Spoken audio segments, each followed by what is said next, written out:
Now let's start with this question. क्या दिया हुआ है? A consumer wants to consume two goods X and Y.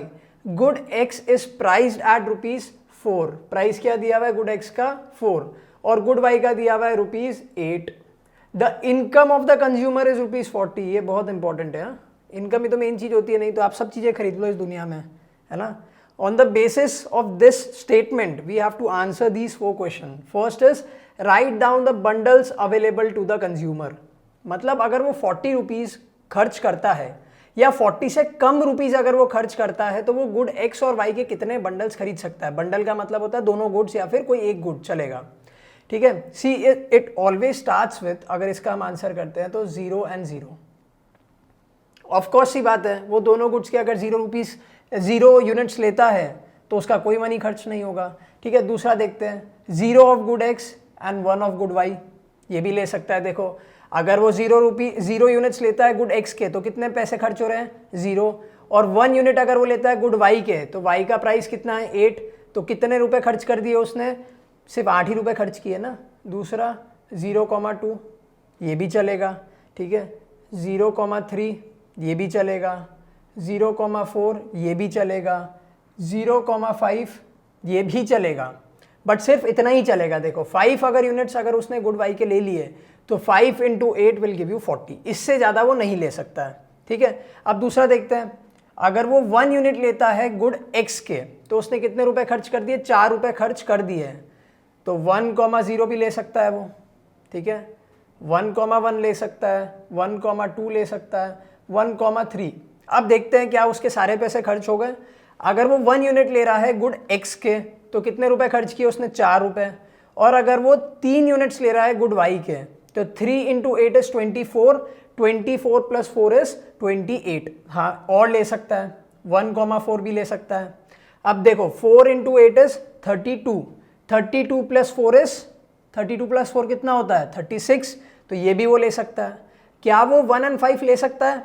नहीं ले सकता, बिकॉज अगर वो 5 यूनिट्स गुड वाई के परचेज कर लेगा तो उसके पूरे 40 रुपीज़ तो वहीं स्पेंड हो गए, ठीक है। तो ये आपका दूसरा बंडल बन गया। आगे देखते हैं, 2,0 ले सकता है वो?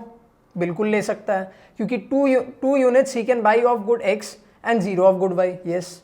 फिर आगे देखो 2,1, 2,2, 2,3। अब यहाँ पे एक बार रुक के देखते हैं, कैलकुलेट करते हैं कि क्या हमने बजट क्रॉस कर दिया है।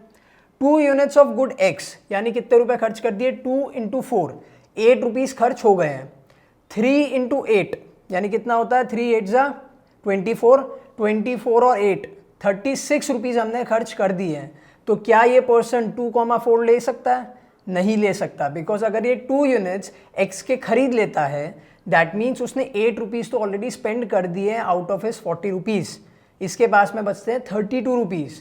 तो 32 के हिसाब से how much can he by? एक बार देखते हैं, चलो 2,4 देखते हैं। 2 यूनिट्स ऑफ गुड एक्स तो 2 × 4 इज 8 रुपीज़, ठीक है। 4 × 8 इज 32, तो पूरे 40 रुपीज़ स्पेंड हो गए। तो ये सी कैन बाई 2,4, ठीक है। तो 2 की लाइन खत्म। अब 3,0, 3,1, ठीक है, 3,2। यहाँ पे रुक के एक बार कैलकुलेट करते हैं। 3 × 4 इज 12, 2 × 8 इज 16। तो 16 and 12 28। तो आगे भी देख लेते हैं, 3,3। देखो 3 × 4 = 12, 3 × 8 = 24। तो 24 and 12 कितना होता है? 24 and 12 is 36। तो अब इसके आगे वो बंदा नहीं जा सकता। तो अब आगे चलते हैं 4 की लाइन में। 4,0, 4,1, 4,2। यहाँ पे एक बार कैलकुलेट करके देखते हैं। 4 यूनिट्स ऑफ गुड एक्स यानी 4 × 4 इज 16। 2 × 8 is again 16। तो 16 and 16 32। तो वो एक और लेके देखते हैं, 4,3 जाते हैं। 4 × 4 इज 16। 3 × 8 इज 24। तो 24 and 16 उसने अपना पूरा मनी एग्जॉस्ट कर दिया है यहाँ पे, तो इससे आगे वो नहीं जा सकता, ठीक है। आगे देखते हैं, 5,0 ले सकता है? बिल्कुल ले सकता है, बिकॉज 5 × 4 इज 20। 5,1 ले सकता है? ले सकता है। 5,2 देखते हैं।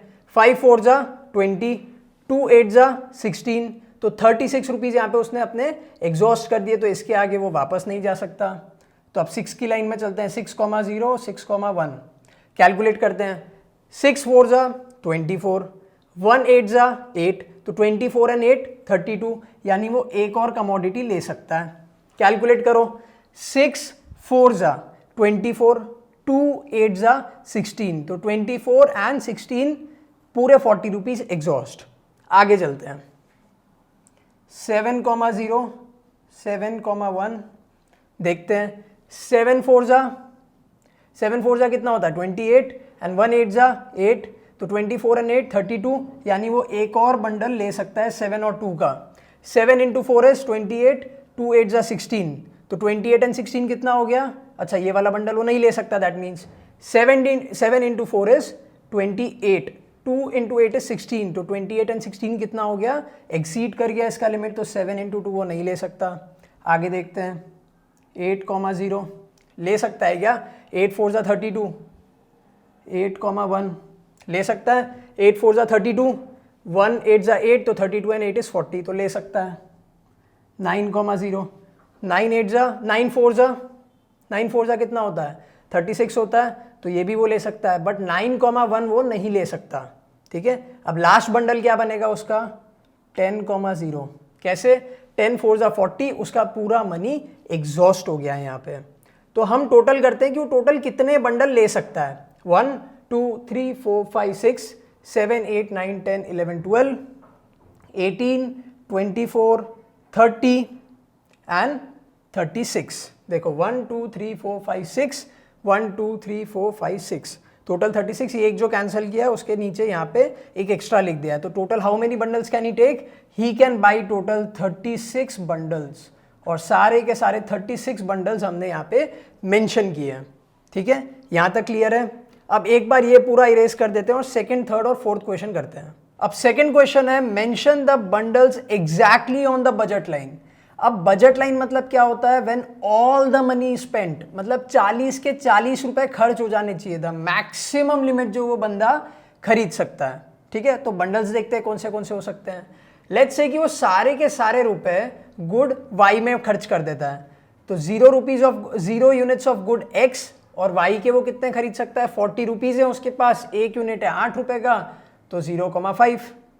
दूसरा बंडल क्या कर सकता है वो? सोचो, what is the second thing? Let's say कि वो एक यूनिट कम कर देता है गुड वाई का, तो अब वो गुड एक्स के कितने खरीद सकता है? देखो 4 यूनिट्स वो खरीद रहा है वाई के, तो 4 इंटू 8 32 रुपीज उसने स्पेंड कर दिए, बचे कितने?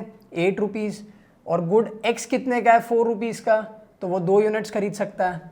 ठीक है, अब लेट्स से कि वो सिर्फ 3 यूनिट्स खरीद रहा है गुड वाई के, तो उसने कितने रुपीज स्पेंड कर दिए? 3 इंटू 8 कितना होता है? 3 इंटू 8 इट इज 24। कितने रुपीज बचे उसके पास में? 16 रुपीज बचे। गुड एक्स कितने का है? 4 रुपीज का, तो 16 रुपीज में वो कितने यूनिट्स खरीद सकता है? 4 खरीद सकता है। सिमिलरली अब एक और यूनिट उसने कम कर दिया, अब वो खरीद रहा है only 2 units of good Y, that means how much money is he spending? 2 into 8 is 16। कितने रुपीज बचे? 24। अब 4 रुपीज का है गुड एक्स, यानी वो कितने खरीद सकता है 24 रुपीज में? 6 यूनिट्स खरीद सकता है। सिमिलरली उसने एक और यूनिट कम कर दिया गुड वाई का, that means how much money is he spending on good Y? 8 into 1 is 8 rupees. कितने रुपए बचे? 32 यूनिट्स बचे, 32 रुपीज बचे उसके पास। 4 रुपीज में कितने खरीद सकता है वो? 8। अब लास्ट बंडल क्या बनेगा? जब वो 0 यूनिट्स खरीद रहा है गुड वाई के, तो पूरे 40 रुपीज वो स्पेंड करने वाला है गुड एक्स पे, तो 40 रुपए वो खर्च करने वाला है, and the price is 4 rupees, तो how much can he buy? 10 units of good X. तो ये वो बंडल्स हैं जिसमें ये पर्सन अपने पूरे 40 रुपीज एग्जॉस्ट कर देगा। ठीक है, उसको बोलते हैं बजट लाइन। कितने बंडल्स है? 1 2 3 4 5 एंड 6, 1 2 3 4 5 6, तो total 6 bundles are there exactly on the budget line. अब नेक्स्ट क्या है? Write down the equation of budget line. ठीक है, अब एक बात बहुत सिंपली समझ लो, बजट लाइन की इक्वेशन क्या होती है? देखो बजट यहाँ पे लिख लेते हैं। बजट लाइन की इक्वेशन होती है price of good X into quantity of good X plus price of good Y into quantity of good Y is equal to the income. ठीक है, ये होती है बजट लाइन। अब प्राइस ऑफ गुड एक्स हमें कितना दिया हुआ है? 4। ठीक है, तो 4x plus 8, y is equal to income कितनी है 40। तो ये हो जाएगी हमारी बजट लाइन की equation, algebraic equation of the budget line. अब आप बोलोगे सर क्वांटिटी क्यों नहीं दी हमने, क्योंकि कोई एग्जैक्टली एक ही क्वांटिटी थोड़ी खरीद रहा है, हमने देखा वो कितने सारे बंडल खरीद सकता है। प्राइस तो कांस्टेंट है, तो जो भी चीजें कांस्टेंट होती है वो हम यहाँ पे अप्लाई कर देते हैं। Price is constant and income is constant, तो 4x + 8y is equal to 40। Simple. And last हमें पढ़ना है determine the slope of budget line. Slope का फॉर्मूला क्या होता है? स्लोप का फॉर्मूला होता है P of x upon P of y, price of good x upon price of good y। ठीक है, तो देखो प्राइस ऑफ गुड x कितना है 4 और गुड y का कितना है 8। अब एक चीज याद रखना, इन दोनों में से कोई भी एक को आपको करना है नेगेटिव, या तो 4 को नेगेटिव कर दो या फिर 8 को नेगेटिव कर दो। मैंने 4 को नेगेटिव कर दिया। आप पूछोगे सर क्यों? बिकॉज ये चीज याद रखना, आपको कोई एक गुड को सैक्रिफाइस करना पड़ता है टू गेन अनदर कमोडिटी। इस केस में देखते हैं, आपके पास में 0 और 5 का कॉम्बिनेशन था। अगर आपको गुड x खरीदना है तो आपको गुड y कम करना पड़ेगा। देखा आपने, पहले आप 0 यूनिट्स खरीद रहे थे गुड x का और 5 यूनिट्स आप खरीद रहे थे गुड y के। अगर आपको गुड x खरीदना है तो आपको गुड y को रिड्यूस करना पड़ेगा। इसको कहते हैं इनवर्स रिलेशनशिप। आपको कोई एक गुड सैक्रिफाइस करना पड़ेगा टू गेन अनदर गुड, इसको बोलते हैं इनवर्स रिलेशनशिप। और जहां पे भी इकोनॉमिक्स में इनवर्स रिलेशनशिप होता है वहां पे नेगेटिव साइन होता है। तो -4 upon 8 will give you 0.5 negative. ये हो गया आपका स्लोप ऑफ बजट लाइन। तो हमने चारों क्वेश्चन कर लिए। क्वेश्चन नंबर 1 हमने कर लिया, 2 कर लिया, 3 कर लिया एंड 4 भी कर लिया। अब चलते हैं नेक्स्ट न्यूमेरिकल पे। अब ये 15 सेकेंड्स का क्वेश्चन है, खाली बहुत ही छोटा सा थ्योरी क्वेश्चन है। Suppose there are 4 bundles of good x and good y। 4 bundle कौन से दे रखे हैं? 10 10, 8 8, 10 8 एंड 8 10। ठीक है। If a consumers preference is monotonic, what is the meaning of monotonic बाद में डिस्कस करेंगे। Which bundle will he prefer? Okay, monotonic का मतलब क्या होता है? कोई भी कंज्यूमर, आप, मैं या कोई भी रैशनल कंज्यूमर को ज्यादा क्वांटिटी वाली चीजें अच्छी लगती है। एग्जाम्पल, अगर मैं आपको बोलूं कि एक जगह पे एक बास्केट है जिसमें 10 कैंस ऑफ कोको कोला पड़े हैं, ठीक है, कोको कोला, और दूसरा एक बास्केट है जहां पे 8 कैंस ऑफ पेप्सी पड़े हैं, ठीक है, तो आप हमेशा ये वाला ही चूज करोगे अगर एक कंज्यूमर रैशनल है तो। रैशनल का मतलब क्या होता है? अब कुछ बच्चे बोल रहे होंगे सर मुझे तो पेप्सी ज्यादा पसंद है, मैं पेप्सी उठाऊंगा। नहीं, रैशनल का मतलब होता है कि वो अपने टेस्ट और प्रेफरेंसेस को साइड पे रख देता है और वो ये सोचता है कि मेरी इनकम में ज्यादा से ज्यादा चीजें मैं कौन सी ले सकता हूं। ठीक है, तो लेट्स से दोनों बास्केट का प्राइस था 100, तो कोई भी रैशनल कंज्यूमर ये वाली बास्केट पिक करेगा। क्यों? क्योंकि वो सेम इनकम में ज्यादा चीजें ले पा रहा है। तो अब ये वाला क्वेश्चन वापस पढ़ो। Suppose there are 4 bundles of good x and good y, 10 10, 8 8, 10 8 and 8 10। If a consumers preference is monotonic, which bundle will he prefer? देखो इस केस में उसको टोटल कितने गुड्स मिल रहे हैं? 20, यहाँ पे 16, यहाँ पे 18 और यहाँ पे भी 18। अब आप बताओ कि अगर एक कंज्यूमर मोनोटोनिक है तो वो कौन सा बंडल उठाएगा? ऑफ कोर्स ही बात है 10 10 वाला। क्यों? क्योंकि उसको सेम इनकम में सबसे ज्यादा चीजें 10 और 10 वाले बंडल में मिल रही है। क्लियर हुआ? अब चलते हैं नेक्स्ट क्वेश्चन पे। Now let's read this question. If a consumer faces the budget line equation of 20x plus 10y is equal to 500, we have to answer these 3 questions। सबसे पहले तो हम बजट लाइन एक बार देख लेते हैं। बजट लाइन इक्वेशन जो हमें दी हुई है 20x plus 10y is equal to 500। अब अगर आपको बजट लाइन इक्वेशन याद है तो आप तुरंत ये सॉल्व कर दोगे। ठीक है, ये 500 का मतलब क्या होता है? ये है इनकम ऑफ द कंज्यूमर। ठीक है, ये 10 का मतलब क्या है? This is price of good y, और ये 20 का मतलब क्या है? Price of good x। ठीक है, हमें पता है ना बजट लाइन का मतलब क्या होता है? Price of good x into quantity of good x plus price of good y into quantity of good y is equal to the income. ठीक है, तो हमने निकाल लिए 3 चीजें। अब पढ़ते हैं क्वेश्चन क्या है। What will be the slope of budget line? So easy. What is the slope definition of the budget line? क्या होती है स्लोप की फॉर्मूला? सॉरी, स्लोप का फॉर्मूला होता है p of x upon p of y। अब p of x आपको कितना दिया हुआ है 20/10। मैंने आपको बताया था कोई एक चीज तो रहती है हमेशा नेगेटिव, तो इसका आंसर क्या आएगा -20/10 इज -2। चलो पहला क्वेश्चन तो हमारा हो गया सॉल्व। दूसरा, how many units will the consumer be able two by if he spends the entire income on good x. Okay, हमें क्या बोला है कि वो सारा पैसा गुड एक्स पे खर्चा कर रहा है। अब नॉर्मली लोग क्या करेंगे मैं आपको बताता हूँ, वो बोलेंगे कि 500 रुपीज़ की इनकम है अपॉन 20 रुपीज़ का एक गुड है, तो इसको कैंसिल करके देखते हैं तो 25 यूनिट्स। सही है, बिल्कुल सही है, आप गलत नहीं हो, आंसर 25 है। बट मेरा क्वेश्चन है कि आप 4th 5th स्टैंडर्ड के बच्चे थोड़ी हो जो आप ये करोगे। हम माइक्रो इकोनॉमिक्स का फॉर्मूला यूज करेंगे। क्या बोला हुआ है हमें 20x + 10y = 500। तो हम क्या देखना है, हमको देखना है 20x + 10 × 0 = 500। क्यों 10 × 0? बिकॉज हम एक भी क्वांटिटी गुड वाई की नहीं खरीद रहे हैं। ये वाई का मतलब क्या है, क्वांटिटी, तो हम एक भी क्वांटिटी नहीं खरीद रहे, तो आंसर क्या बचेगा 20x + 0 = 500, यानी 20x = 500। तो आंसर आपका घूम फिर के वही आएगा x = 500/20, दैट इज 25 यूनिट्स। तो सेकेंड क्वेश्चन का आंसर कितना आया 25 units of good x। Third and the last question, construct a new budget line equation if the price of good Y falls by 50%।